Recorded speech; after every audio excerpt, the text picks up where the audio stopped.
This is a time where we're asking you to make room in opening up yourself to have conversations. And so you will see certain things on the table, and when we get there, I will talk about it. So what we want to accomplish today is to show that everyone has different levels of comfort with different topics, activities, and that you are not alone. You know, you're going to go through different zones, and that's what's on the table. The next thing is learning happens outside of your comfort zone, right? And that it requires that we sit in our discomfort sometimes, challenge ourselves, and take risk. So before we go further, this troop effect, I'm not sure if everybody knows about this, but I'm going to divide the group in two, and you have 1 minute. 1 minute to do this. So you have this side, and then I don't know how we split it down the middle, but stay where you are.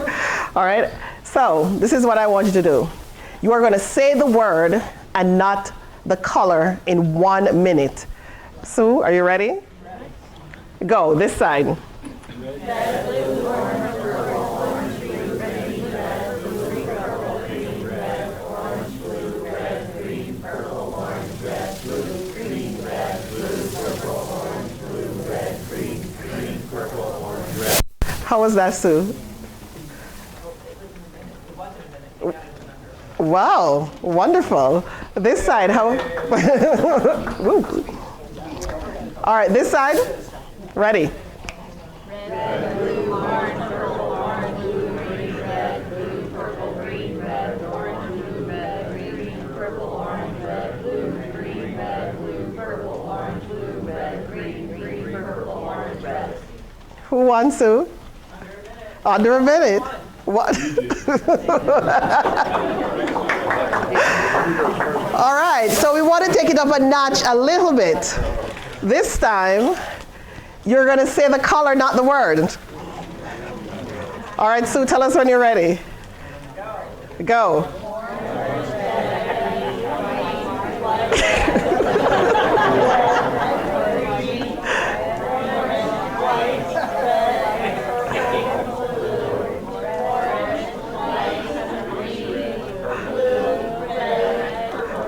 Okay.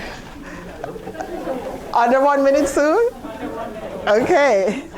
This side. Ready, go. Red, green, white, blue, red, green, orange,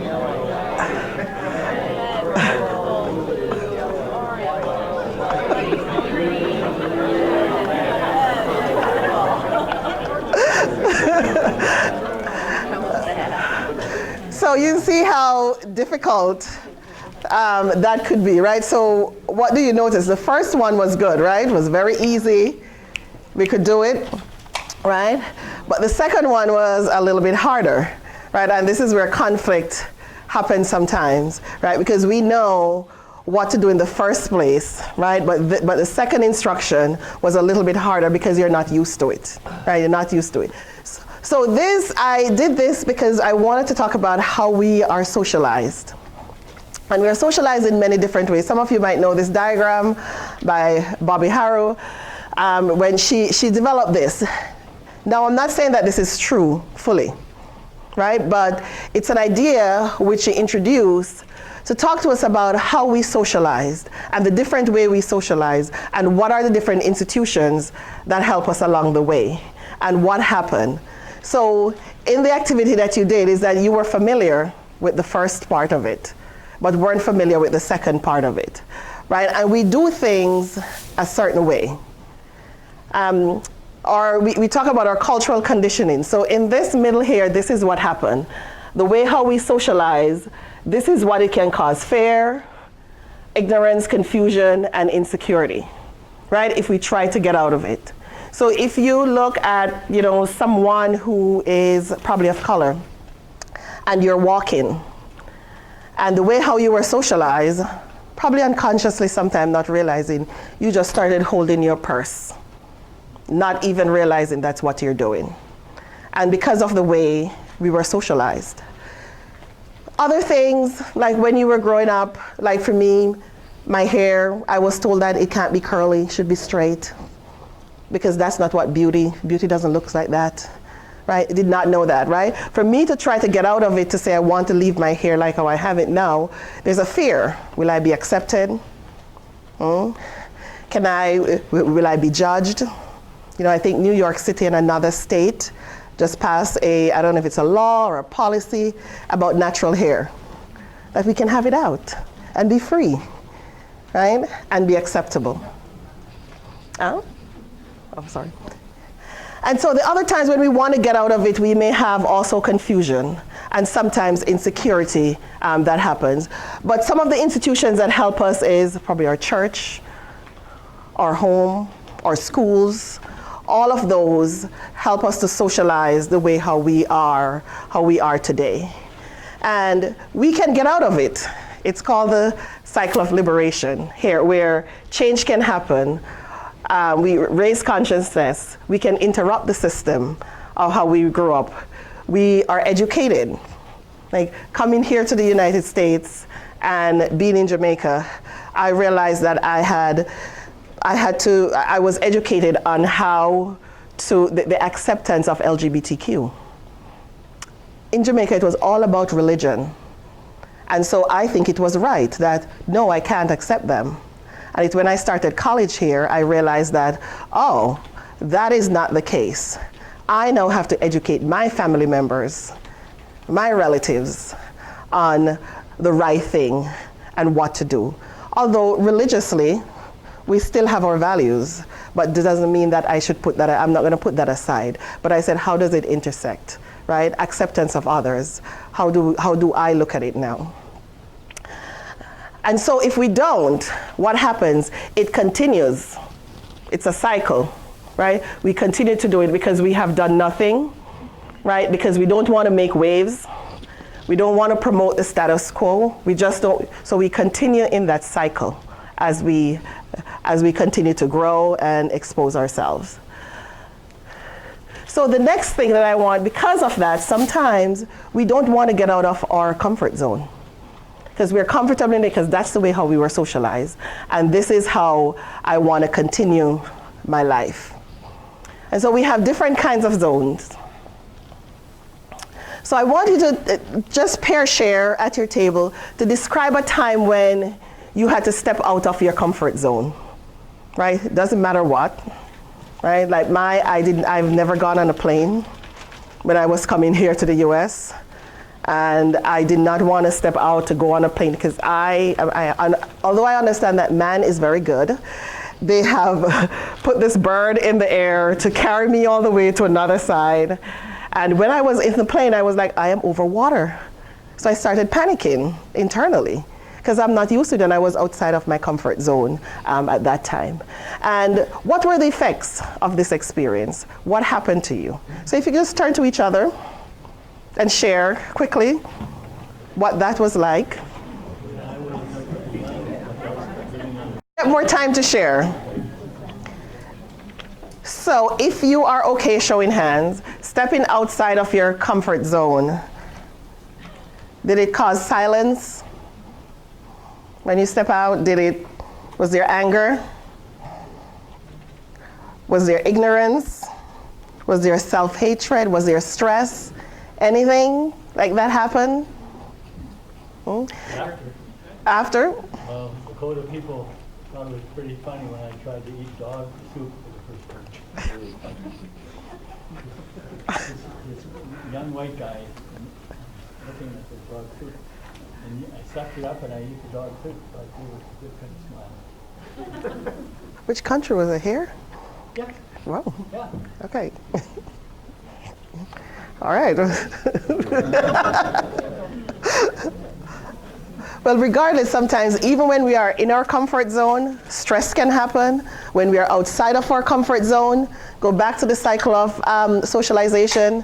Just as though if we are in the comfort zone, when it is sanctioned, stigmatized, rewards and punishment, privilege, persecution, but also the result of these things, this is what can happen. But even when we step outside of our comfort zone, this can also happen. Yes? I guess I want to offer, why does it always have to be those? Some of us talked about the joys of stepping out of that zone. Sure. Thank you for sharing that. Change And change can happen, and that is where we call it the cycle of liberation here. Yes, absolutely, you are correct. And so I want us to go into now to talk about the different comfort and what are comfort zones, what are learning edges, what are danger zones, right? And it's not being challenged. I'm comfortable where I'm at. That's okay. You know, some of our students where I don't want to leave home.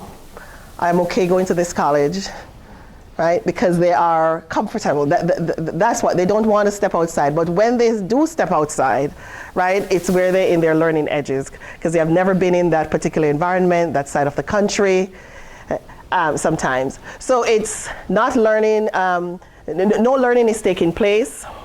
We remain how we are socialized. And so all the fear and the ignorance and the confusion we still have. But our learning edges, it is the edge of our comfort zone. And it's opening to expand our knowledge and understanding. Now the danger zone is where we resist new information, right? We don't want to be a part of it at all. We don't want to step inside our comfort, our learning edge at all. And so sometimes we will get confused.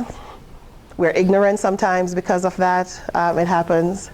And so we have strong reactions that make it hard or impossible to comprehend new information.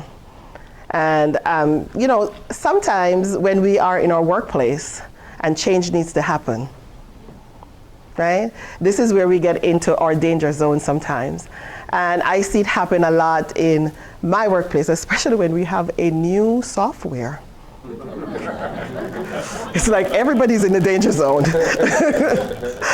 right? Because it's a change for us, and we don't know if we are able to manage it. And we think what we are doing is good. We don't need to go, we don't need to have a new software, right? All of us at Fairfield just hate Workday. It's a new software. We are all in the danger zone in trying to figure out how to use this new software, especially when we take the first step. The first step was our learning edge, and we just go right back into the danger zone because we could not manage it at first. And all we had to do was to ask questions, and we would be okay. So this activity that I want, on your table that I want you to do, you have comfort zone, which is I don't know if I probably, don't look at this. These cards are different. I couldn't find the colored paper in my office, so. You read the words. Yeah, yes, I read the words, not the color. So the comfort zone is the green sheet, the learning edge is the orange, and the red, of course, is, I got that one correct. So we're gonna ask you some questions. So I'm gonna ask you to, for now, you're gonna sit first, and then you're gonna move to the areas. Is this my comfort zone? Is this my learning edge? Or is this my danger zone? And on your table, you have reflection questions for you to have a conversation about it. And this is where you will notice that when you are on your immersion trips, these are things that will happen. It's either you're gonna stay in your comfort zone or you're gonna go into your learning edge. We don't really want you in the danger zone at all. All right? So Joe and I is going to go back and forth. So we're going to give you the questions, and we want you to move. We're going to give you about 3 minutes to discuss it as a group, different tables. And then we ask that you stand behind your chair, because we don't want you to sit there and then you get up. We want you to stand behind, and then once you read the next question, you go to the area that you think best describes you. We have two different sets of questions here. Which one do you want to do? Do not, I just put this. So this is what Joe and I will be using, and it is just a guide for you. This is the one? Yes, that marks reflection questions. All right, does that make sense? All right, so